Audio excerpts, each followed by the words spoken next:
The cables are supplied on big drums with a diameter of 4.2 meters and a width of 2.2 meters. The cable drums, including 900 meters of land cable, weigh approximately 15 tons. Solid aluminium sheets around the drums protect the cables against damage.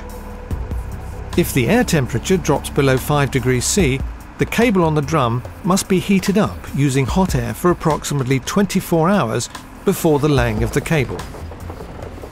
Prior to cable laying, the cable drum is placed on a special purposed cable carrier which transports the drum to the cable trench. The cable carrier features a hydraulic brake which secures the cable in the event of interruptions during cable laying. The protective sheets are removed from the drum immediately before the cable is taken to the laying site. The cable ends are fitted with pulling rings. A maximum traction of 4,800 kilograms can be applied to the cable. If the cable sheath is pulled with a cable sleeve, the maximum traction is about 500 kilograms. The pulling wire is attached to the pulling ring. It's necessary to use at least 2 turning joints so the cable does not become twisted when it's being pulled. To avoid cable damage, a wire is set in which can tolerate a pull of maximum 2,000 kilograms. In addition, the traction in the cable is measured, so it's possible to check how much traction the cable has been subjected to. The cable is normally pulled using a winch. In undulating terrains, the cable is pulled by a digger which drives along the cable route. This means that both the wire and the front part of the cable being laid remain in the trench during the laying operation. In some situations, it's a good idea to pull the cable off the drum by driving with the drum, for example, in connection with the feed-in of the cable to the transition compound Bramsloo. The cable is pulled out of the cable trench on cable rollers, so as to avoid damage to the cable sheath.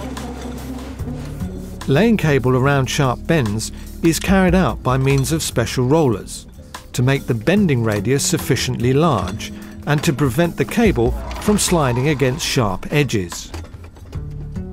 In connection with directional drillings, rollers are used at the point of entry to the pipe so that the cable is not damaged against the edge of the pipe.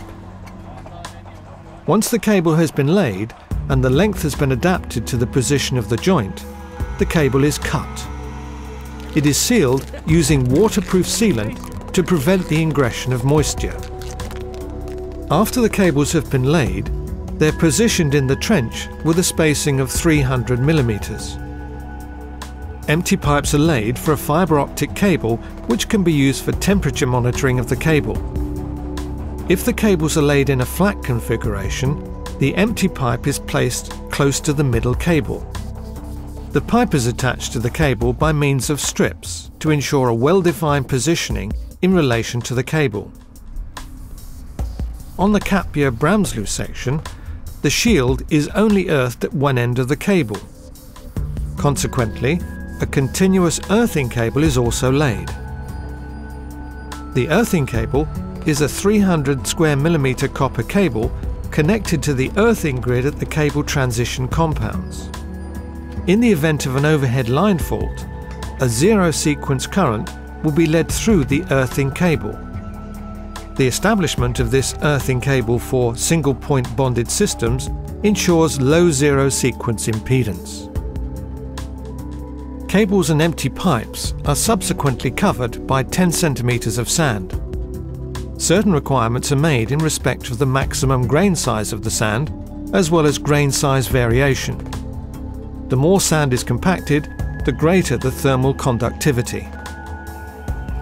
After the cables and pipes have been covered, a sheath test is carried out on the cables which have just been laid. This is done by applying a direct voltage of 10 kV to the cable shield in relation to the earth. The voltage is increased to 10 kV without the current being allowed to exceed approximately 2 milliamps. After approximately 1 minute, the voltage is disconnected and the cable shield is slowly discharged. An unsuccessful test is a sign that the cable has been damaged during the laying operation. Routine testing of the cable sheath will also have been carried out at the factory. It is, of course, also possible to carry out a sheath test prior to the laying of the cable.